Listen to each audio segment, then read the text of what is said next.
Buenas tardes, esto es una clase de sociales nivel 1 distancia y semipresencial en la que vamos a hablar de Grecia. Hemos acabado el tema 6 que trataba de las primeras civilizaciones que eran Mesopotamia y Egipto y a continuación hoy vamos a hablar de Grecia hasta donde lleguemos porque es un tema un poco más largo. Luego veremos Roma y luego llegaremos a la Edad Media y a la Edad Moderna. El tema 7, la Grecia antigua, trata de lo siguiente. ¿Dónde se desarrolló la civilización griega? ¿Qué tenían en común los griegos? Las polis griegas, sus etapas históricas, economía y sociedad, la cultura, la religión, la mitología y el arte. Entonces, hoy vamos a ver hasta dónde lleguemos. 1. ¿Dónde se desarrolló la civilización griega? ¿Vale? Aquí falta una tilde. ¿Dónde se desarrolló la civilización griega y qué tenían en común los griegos? A la civilización griega se la denomina también como Hélade. Vamos a empezar a subrayar nuestro tema. La Hélade, porque por lo que con frecuencia a los griegos se le llama helenos, ¿vale? La civilización griega se la denomina también Hélade, por lo que a los griegos se les llama helenos. La civilización griega surgió en el sudeste de Europa, concretamente en el sur de la península balcánica. ¿De acuerdo? La civilización griega surgió en el sur de la península balcánica, la península de los Balcanes, en las islas del mar Egeo y en la costa occidental de Anatolia, de la actual Turquía. Este espacio geográfico se caracteriza por pequeñas llanuras y valles separados por cadenas montañosas, ¿vale? Este espacio geográfico se caracteriza por valles separados por cadenas montañosas, sobre todo es un lugar muy accidentado geográficamente, es un lugar, Grecia, donde para ir por carretera de un lugar a otro se tarda bastante. Es como en España recorrer Asturias o los Pirineos, que se tarda en ir de un sitio a otro porque hay bastante montaña. Son montes donde la carretera tiene que hacer curvas y subir puertos y ello hace que, aunque sean lugares más o menos cercanos, se tarde bastante en ir de un lugar a otro. Y esta separación, estos valles separados por cadenas montañosas, fue lo que favoreció la formación de polis o ciudades-estado. Ciudades-estado que de por sí son independientes. Las polis son las ciudades griegas que eran independientes unas de otras. Un clima árido y poco lluvioso, típico clima mediterráneo, ¿vale? Clima mediterráneo. Con veranos calurosos, inviernos fríos pero no tan fríos, inviernos suaves, fríos suaves y lluvias escasas, intermitentes, lo que permitió el pastoreo de cabras y ovejas y la agricultura mediterránea, de vid, trigo y olivo. La importancia del mar, esto es muy importante porque los griegos fueron excelentes navegantes. Ya veremos más adelante el concepto de talasocracia, ¿vale? Vamos a verlo ahora mismo porque es un término que tiene mucho que ver con la civilización griega, ¿vale? La talasocracia significa dominio ejercido sobre los mares y un sistema político basado en la talasocracia, es decir, un sistema político basado en el comercio marítimo, la navegación, formar colonias en otros lugares a los que se llega por barco. O sea, toda la sociedad que se forma alrededor de la navegación se llama talasocracia. ¿De acuerdo? Entonces, esta palabra pueden anotarla en sus cuadernos porque es interesante y tiene que ver con la civilización griega. Vale. Aquí vemos un mapa de la zona que vamos a estudiar hoy. Esto es Grecia, ¿de acuerdo? Entonces, la actual Grecia hoy en día es más o menos esta zona de aquí. La península, si ampliamos mucho el mapa, la península balcánica, este mapa tiene muy poca resolución, es todo esto, ¿vale? Todo esto es península balcánica. Península balcánica. ¿Vale? Pero dentro de la península balcánica hay otra península más pequeña, aquí, dentro de la misma, que es la península del Peloponeso. Península del Peloponeso, que ahora la vemos mejor, Peloponeso. Ahora la vemos mejor en el otro mapa. Vale, entonces, ya hemos dicho que todo ello, todo esto, ¿vale? Todo esto es la península balcánica y la que va a ser del Peloponeso es solamente este poco de aquí, ¿vale? La península del Peloponeso es solamente el último trocito de abajo de la península balcánica. Estos términos de geografía son muy importantes porque tenemos que conocer geografía para entender la historia. Y luego, además, que pueden ser preguntas de examen. La península del Peloponeso y la de los Balcanes tienen distintas zonas y todo ello tiene nombres, son nombres de distintas regiones de Grecia que se llaman igual desde la antigüedad griega hasta hoy. Entonces, ¿qué dos partes principales tenía el último fragmento, digamos, la última parte de la península balcánica? Pues esto que vemos aquí, que es el Peloponeso, ¿vale? La parte del Peloponeso, que es esta península con tres cabos, tres prolongaciones aquí abajo, ¿no? Y el Ática, ¿vale? El Ática, voy a poner otro color porque esto no se ve casi. Vamos a ver. La zona del Peloponeso y la zona del Ática. Entonces, ¿cuáles son las dos ciudades más famosas? Pues la vemos aquí, Esparta y Atenas. Esparta está en el Peloponeso y Atenas está en el Ática, ¿vale? Para que nos entendamos. Y bueno, luego hay otros lugares como Corinto, Micenas, Tirinto, Delfos, hay muchos más, ¿vale? Aquí no nos salen todos, ¿vale? Pero Tebas, por ejemplo, que está cerca de Atenas, de aquí pues están los héroes tebanos, ¿no? Los tebanos son, digamos, la parte de las tragedias griegas que tratan de Tebas. En Esparta pues están los famosos guerreros espartanos, ¿no? Una civilización más guerrera. Bueno, pero vamos a seguir. Entonces, luego hay otro lugar muy importante que tenemos que saber, que es indispensable para el examen, que es Asia Menor. Asia Menor, todo esto de aquí, esto es la península de Anatolia. Vamos a ponerlo escrito, ¿vale? Todo esto es la península de Anatolia,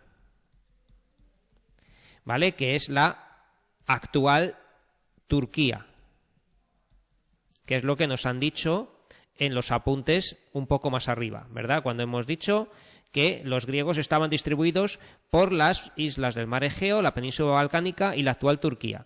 Y aquí también está nombrado el otro sitio que nos han dicho, que es el mar Egeo.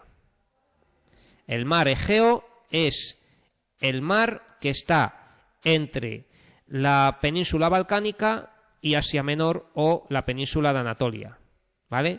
El mar Egeo es toda esta zona. ¿Y qué pasa? Que todo esto tienen unos nombres, todas estas islas, ¿vale? Que vemos aquí que hay un montón de islitas pequeñas, ¿vale?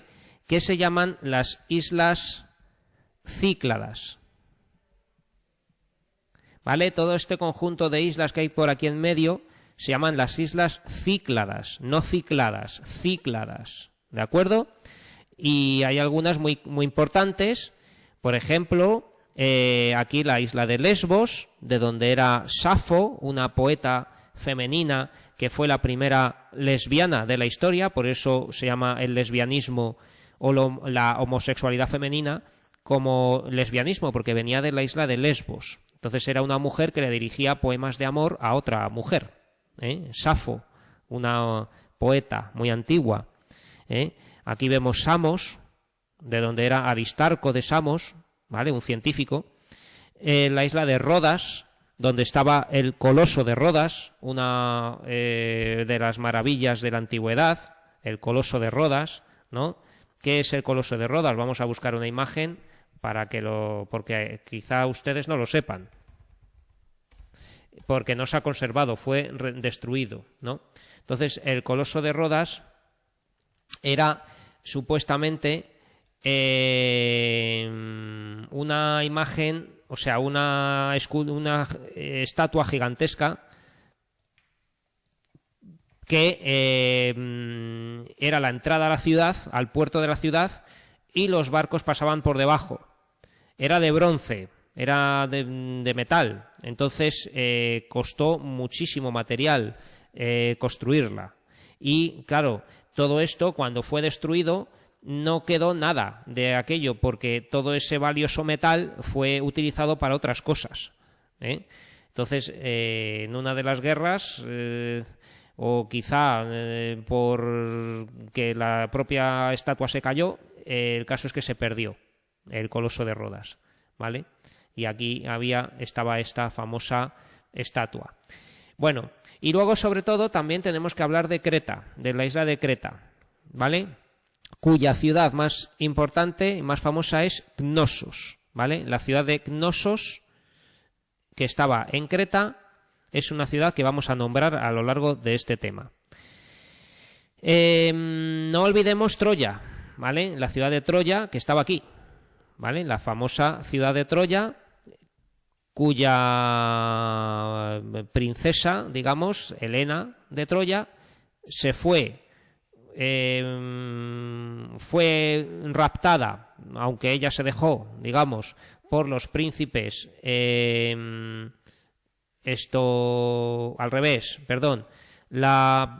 Helena, que era de Esparta, ¿vale? De la parte griega, fue raptada por los príncipes troyanos. Entonces, Héctor y París se llevaron a la princesa de Esparta, Helena, y es cuando se llamó Helena de Troya, pero ella era espartana, ella era griega. Y por eso, según dice la leyenda, empezó la guerra de Troya.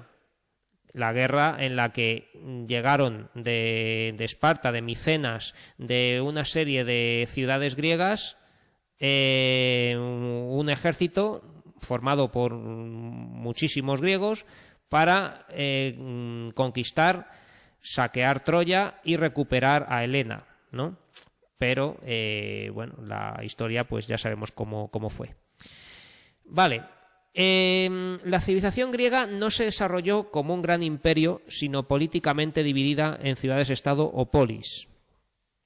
¿Vale? La civilización griega no se desarrolló como un gran imperio, como hemos visto en Mesopotamia, donde estaba el imperio acadio, el imperio babilónico, el imperio asirio, el imperio persa, todos los imperios de Mesopotamia, sino que en Grecia se mantuvo durante muchísimo tiempo, se desarrolló esta civilización a través de ciudades separadas.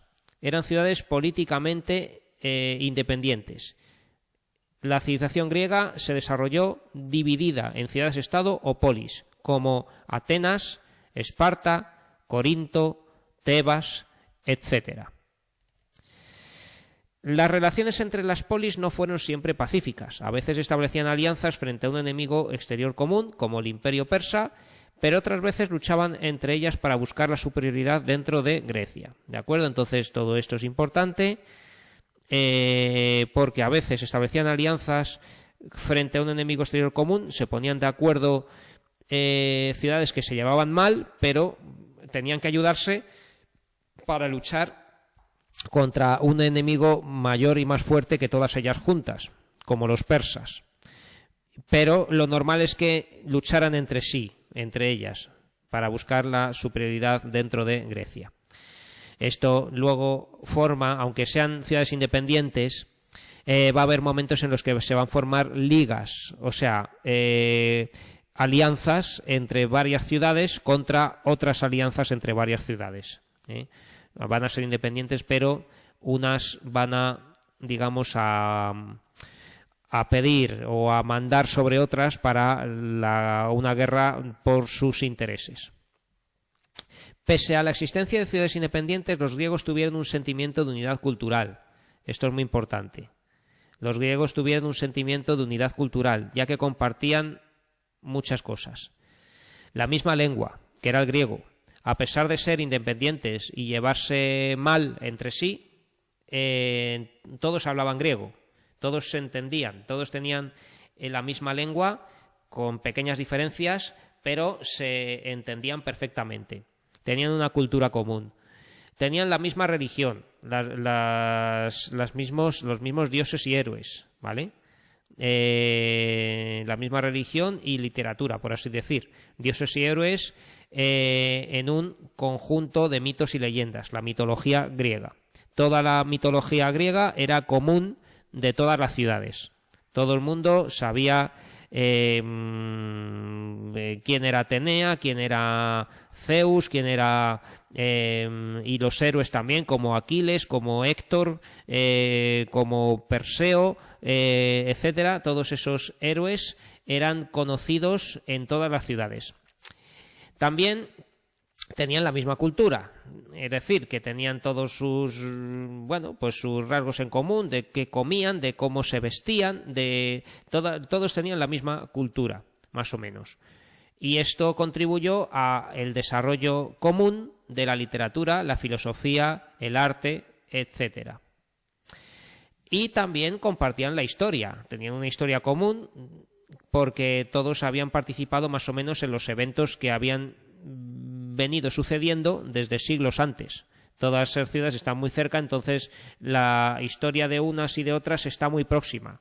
Todos compartían la misma historia.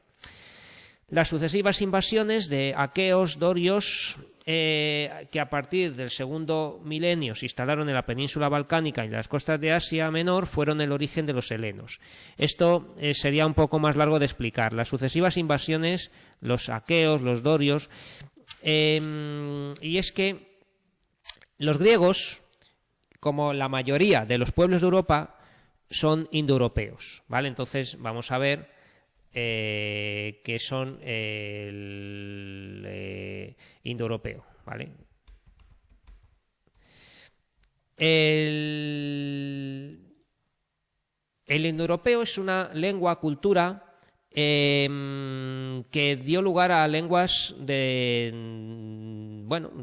las lenguas que hoy en día comparten muchos rasgos, el latín, el griego y luego las lenguas germánicas, el castellano, todo ello pues venía más o menos del centro de Europa o de Asia, y de ahí irradió a distintos lugares. Entonces, quiero ver una imagen, como por ejemplo esto, el pueblo protoindoeuropeo. Vamos a ver esta imagen.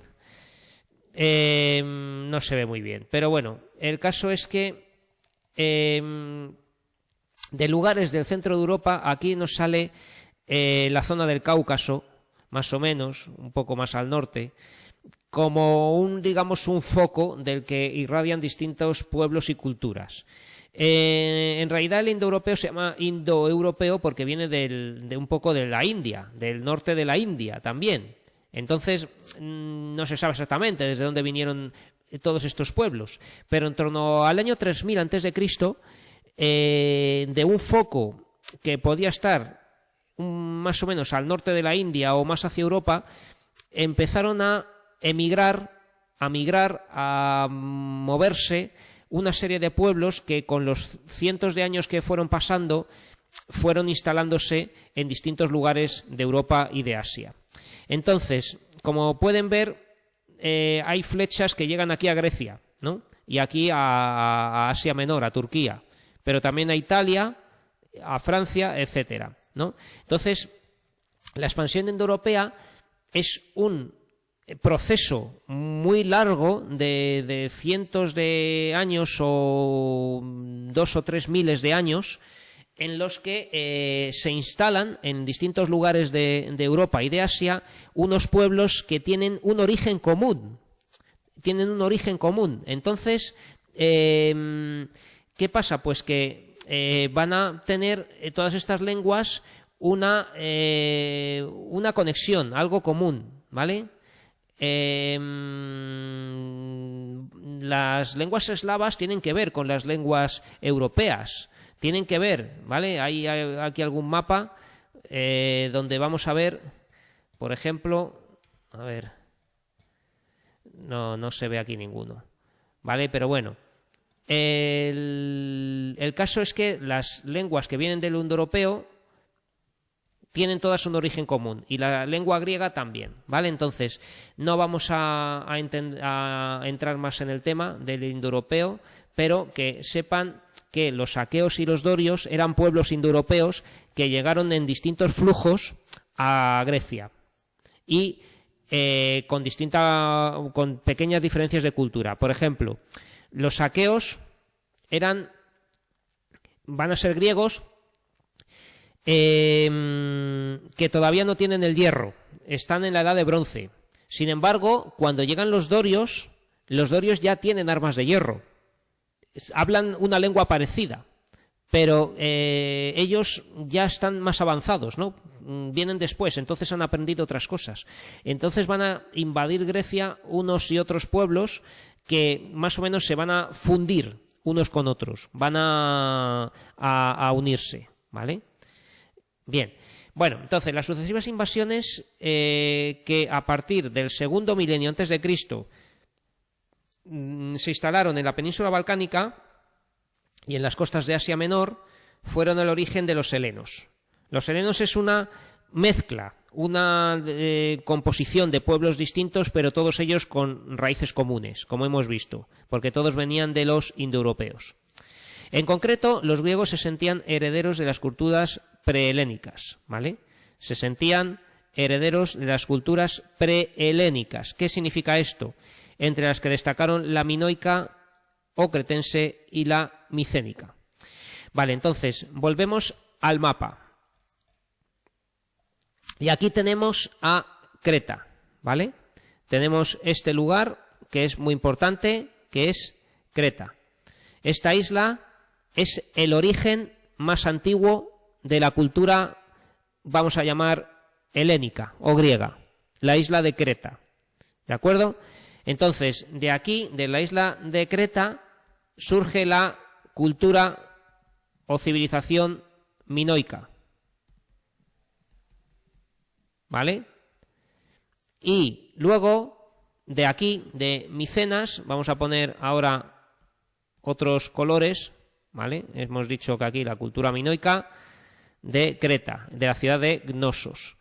Pero aquí en la ciudad de Micenas, que ya está en el Ática, ya está en la península helénica, en la península balcánica, ¿vale? Micenas va a dar lugar a la cultura o civilización micénica.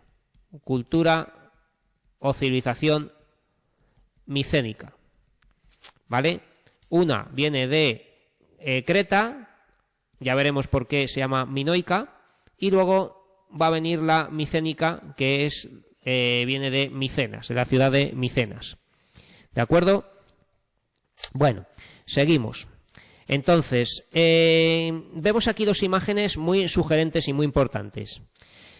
Una es una reconstrucción del palacio de Cnosos, ¿vale? De alrededor del año 1700 a.C. la cultura minoica. Y luego vamos a ver la famosa Puerta de los Leones en torno al año 1250 a.C. Hemos visto que han pasado casi 500 años, que es la cultura micénica. ¿De acuerdo? Entonces, ¿qué va a pasar? Pues que tenemos alrededor de casi 1000 años de cultura minoica, ¿vale? Entonces, vamos a buscar un momento lo que es la cultura minoica, ¿vale? La civilización minoica, ¿vale? La civilización minoica es la que aparece en la isla de Creta, que ya hemos visto que es esta isla tan grande de aquí abajo, ¿vale? Entonces, esta ciudad, o sea, la isla de Creta, cuenta con numerosos hallazgos arqueológicos en los que se han encontrado palacios, ¿vale? Grandes palacios compuestos por distintas estancias, un complejo, digamos, complejos palaciales, ¿vale? Donde uno de los más importantes es el de Noxos, ¿no? Donde está ahora mismo, bueno, se me ha ido esto, ¿vale?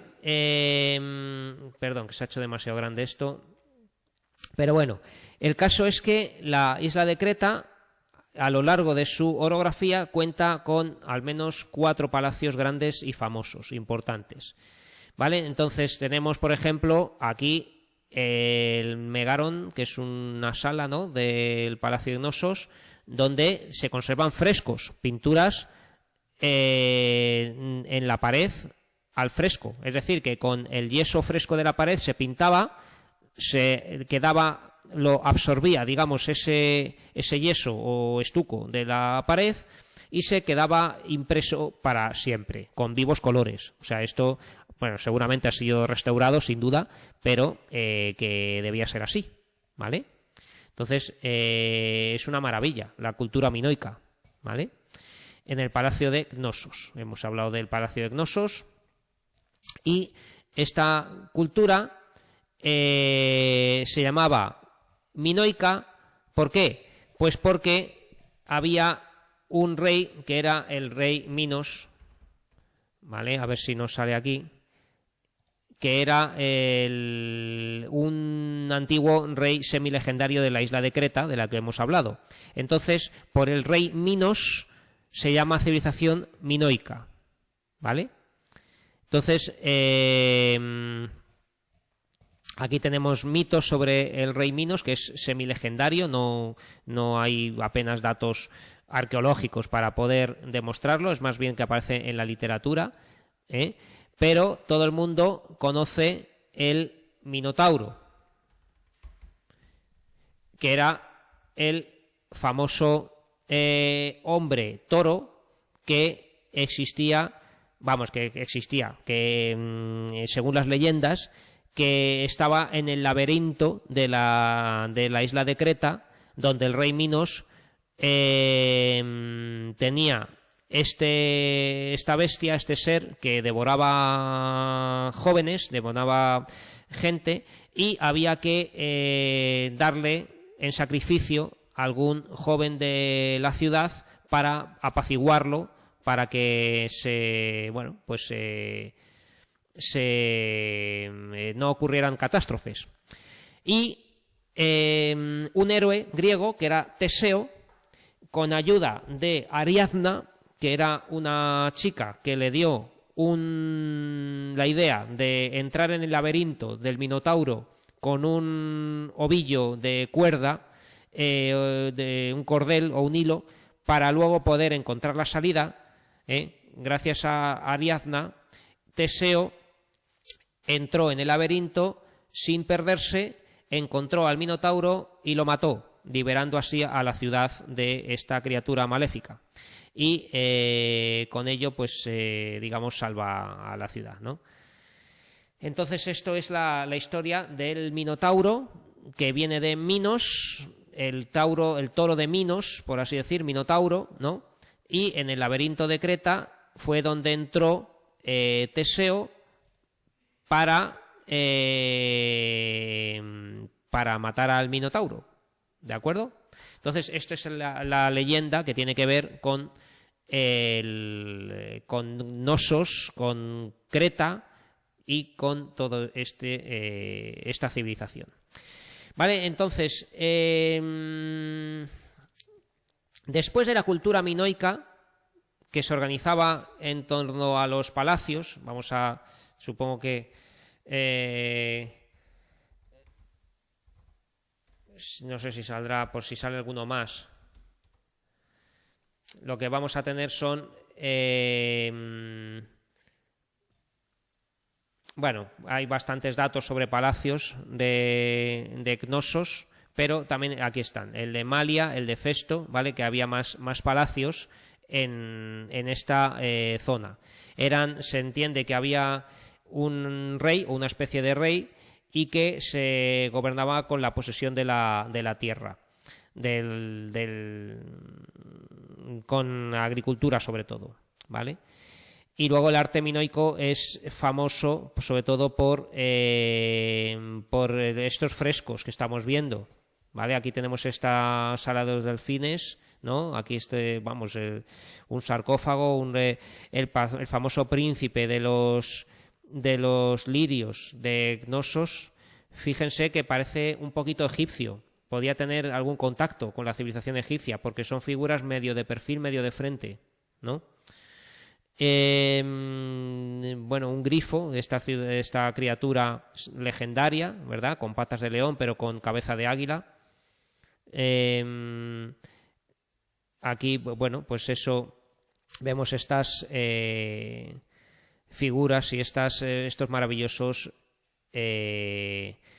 frescos, ¿no? Aquí tenemos un entretenimiento que tenían los cretenses, que era el boxeo. Ya existía el boxeo. Lo que pasa es que lo hacían con jóvenes, con adolescentes. Les gustaba como espectáculo poner a dos chicos de 14, 15 años o lo que fuera, a pelear.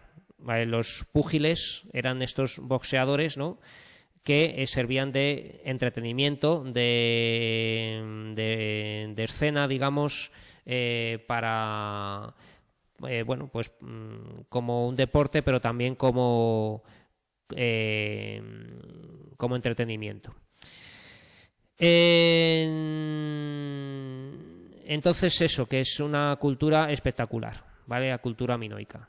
Era también típico en diosas y sacerdotisas el tener el pecho fuera, ¿vale? Era algo ritual para como estas diosas que se representan con pues el pecho fuera, ¿no? Y serpientes a veces, ¿vale? Las diosas de las serpientes de la cultura minoica. Aquí tenemos un saltador, hacían espectáculos acrobáticos con los toros también, saltando sobre toros. En fin, volviendo a los apuntes, ahora vamos a hablar de la cultura micénica brevemente. Entonces, después del declive y la desaparición de la cultura minoica, donde seguramente intervinieron catástrofes naturales como terremotos, como hambrunas, sequías o algo, se considera que también pudo haber terremotos. Hay restos también de incendios donde los palacios fueron quemados. La civilización minoica desaparece. Y tiene su apogeo la cultura micénica, ¿vale? La cultura micénica que hemos dicho que es la de la ciudad de Micenas, ya en el continente europeo, en la península balcánica, en la ciudad de Micenas. Entonces, en esta ciudad, bueno, hay grandes construcciones como estas murallas. Estas piedras que se ven aquí son ciclópeas, es decir, que son muy grandes. Parece que en la imagen no se nota, pero esta puerta es bastante grande y esta muralla es de piedras muy grandes, ¿eh? Entonces, se ve que es un poco más tosco todo, pero bueno, era una civilización poderosa, ¿no? Y de la cultura micénica siempre vamos a ver, por ejemplo, la máscara de Agamenón, como representación de su arte, ¿vale? Aquí esta se ha llamado la máscara de Agamenón, pero no es que fuera de Agamenón, no se sabe de quién es exactamente, tuvo que ser de un rey por lo menos, ¿no? Esto es una máscara funeraria que se le puso una vez muerto al rey, tiene los ojos cerrados, ¿verdad? Entonces esto es una máscara para honrar su muerte. Es de oro puro y, bueno, pues sirvió para velar el cadáver de algún rey, ¿vale? Entonces esto es propio de la cultura micénica y también es muy famosa por lo que hemos dicho, la Puerta de los Leones, que es lo que tenemos en la imagen, ¿vale?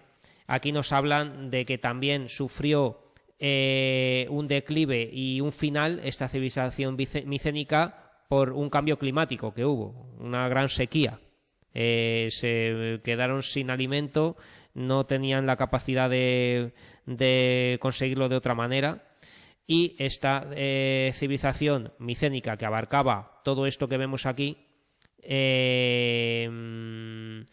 la cultura micénica, llegó hasta el año 1250 a.C.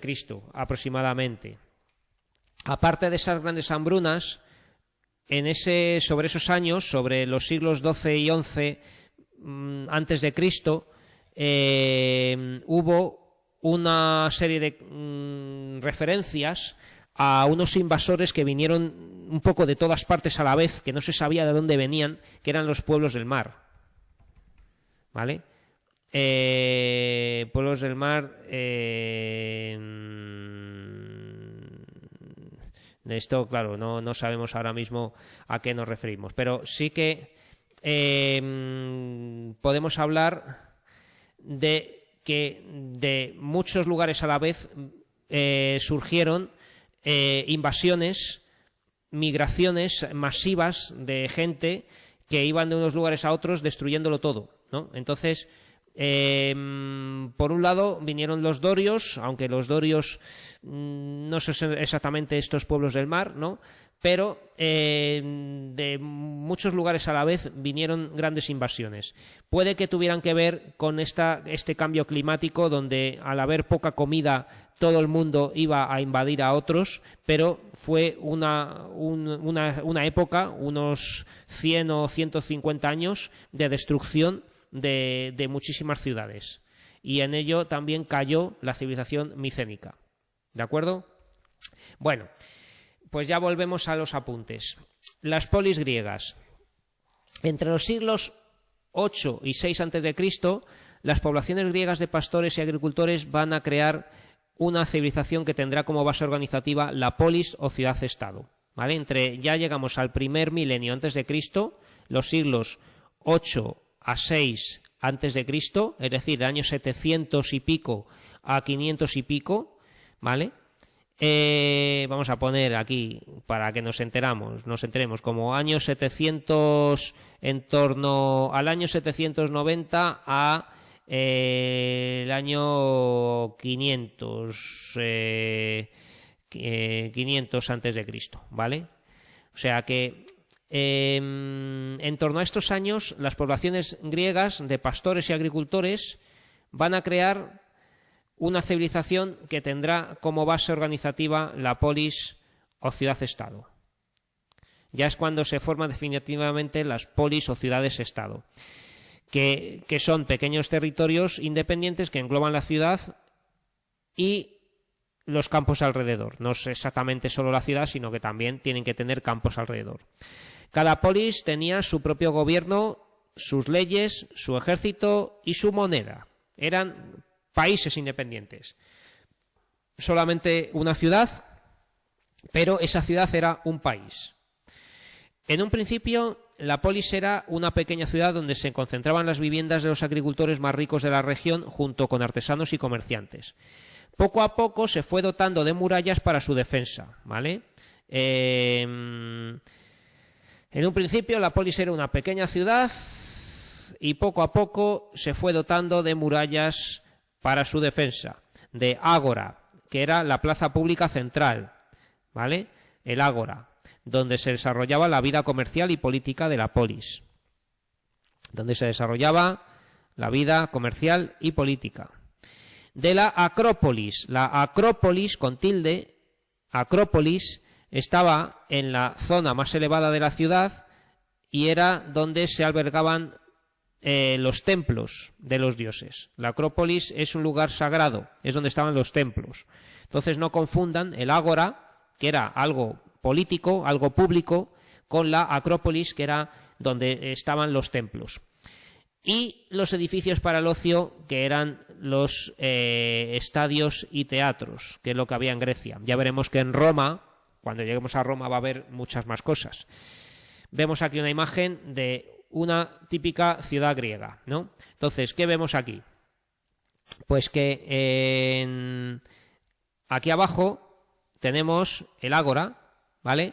Todo esto que vemos aquí es un espacio abierto, público, que era donde se ponían las tiendas del mercado, los comercios provisionales, que eran días de mercado, siempre ha habido a lo largo de toda la historia, en los que todo el mundo se reunía ahí para vender sus cosas, ¿no? Los pastores traían ganado, los comerciantes traían bienes de otros países o de otros lugares, ¿no? Bueno, si es costera la ciudad va a tener puerto, obviamente, ¿no? Y el puerto es muy importante porque es la entrada de mercancía, de alimento, de todo, ¿vale? El puerto. Las murallas que delimitan el perímetro de la ciudad, que es muy importante, ¿vale? Las murallas, porque no solamente protegen de los enemigos, sino que sirven para controlar el dinero, los impuestos, quién entra, quién sale y que todo el mundo pague, porque las murallas se vigilan con puertas y en esas puertas siempre hay vigilancia y cada vez que entra alguien para comerciar tiene que pagar un impuesto, ¿no? Entonces las murallas siempre, aparte de la función defensiva, tienen una función financiera. Y ya hemos hablado de la Acrópolis, que es la zona alta de la ciudad, ¿vale? Ya la vemos aquí, ¿verdad? La Acrópolis, que es esta zona alta donde están los templos más importantes y más bonitos. No todos los templos están aquí necesariamente, porque, por ejemplo, puede haber un templo aquí abajo, ¿no?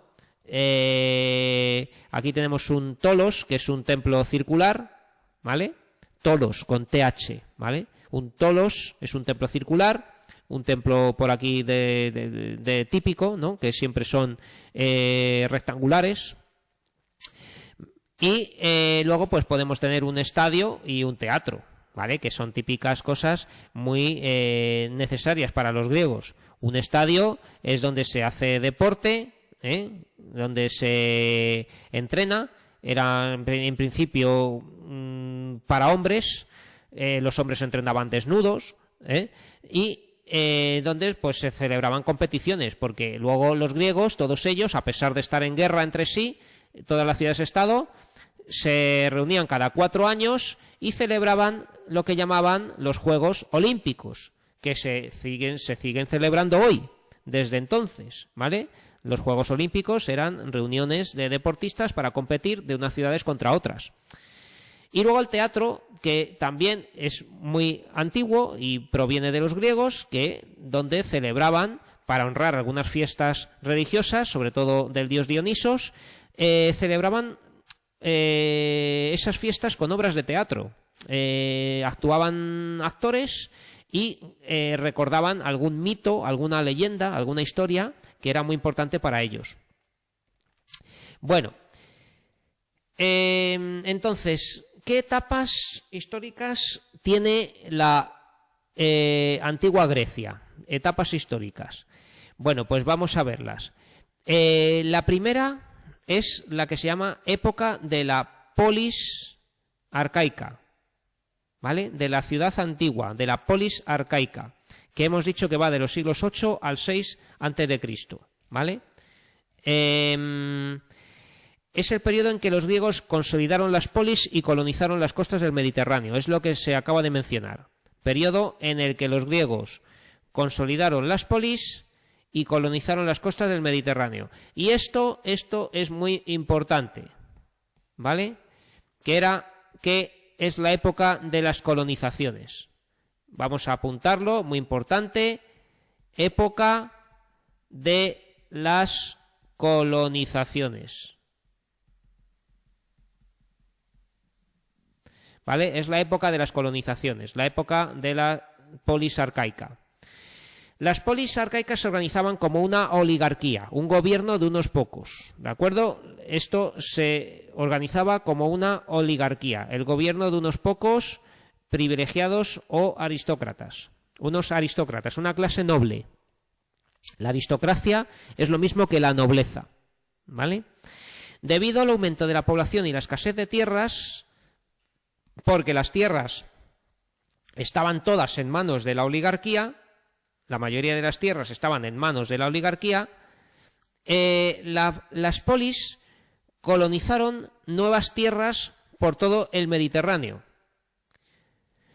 Esto dicho así parece muy bonito, pero la realidad era que la oligarquía que tenía el poder obligaba a la gente a irse, a cumplir con la misión de fundar colonias.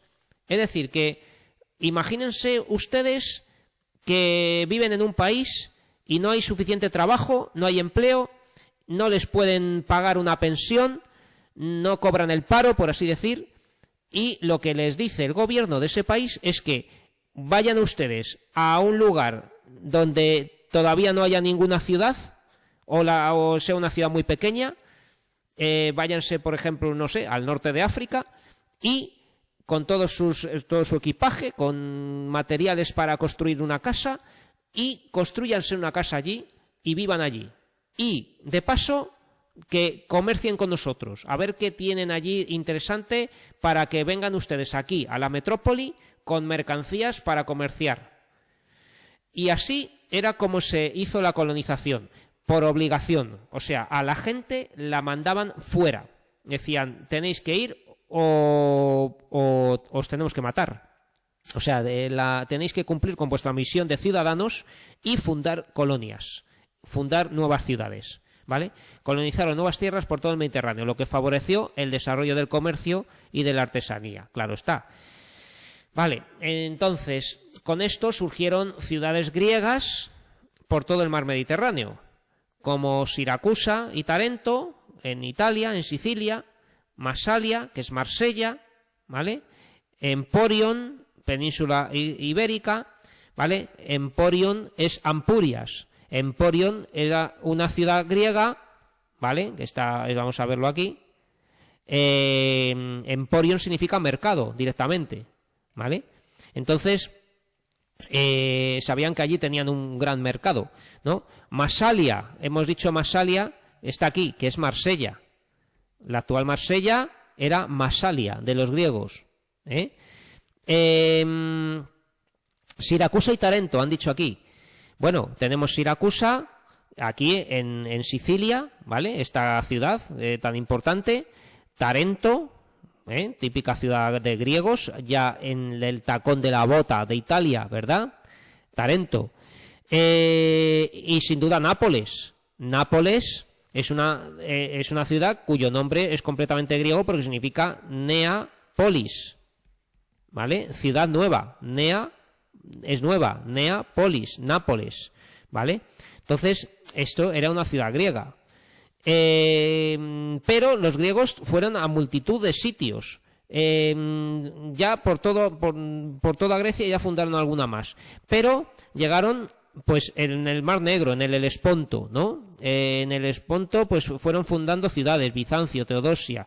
Pero también llegaron a Egipto, muy importante. Aquí Cirene, Naucratis, ¿vale? Esto eran ciudades griegas que iban fundando en Egipto y en el norte de África, ¿vale? Aquí pone Mainake, que es Málaga, que también tuvo un origen griego. Y Gadir, que luego fue Cádiz, ¿vale? Que era la ciudad de Cádiz, empezó siendo bueno, también Fenicia, ¿vale? Los griegos y los fenicios casi tuvieron los mismos intereses y colonizaron los mismos, fundaron colonias en los mismos lugares o muy próximos. ¿Vale? Entonces, todo esto son fundaciones, colonizaciones griegas por el Mediterráneo.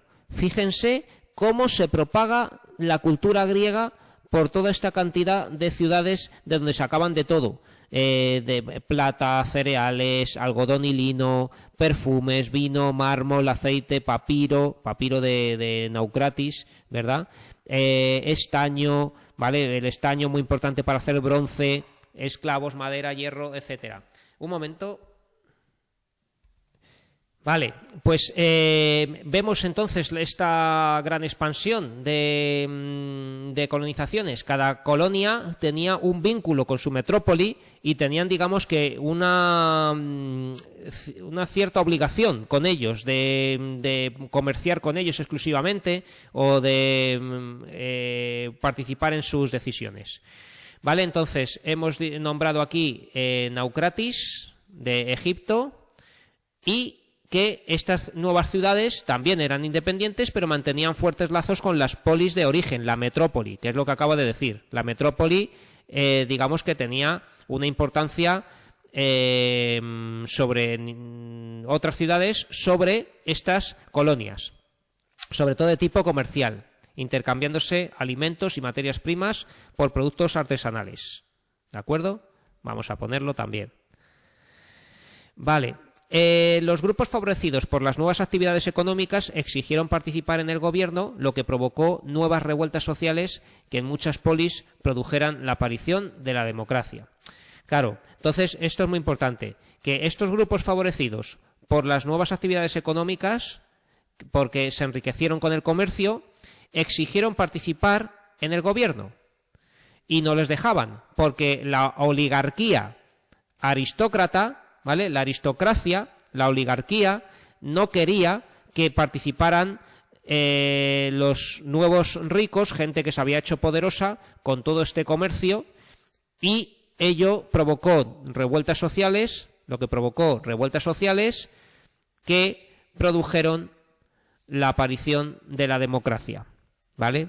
En muchas, no en todas, porque democracia no había en todas partes.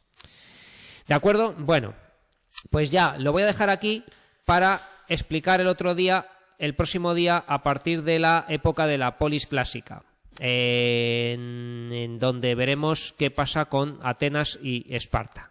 ¿Vale? Pues nada, lo dejo aquí. Muchas gracias por vuestra atención, por su atención, y nos vemos en la siguiente clase.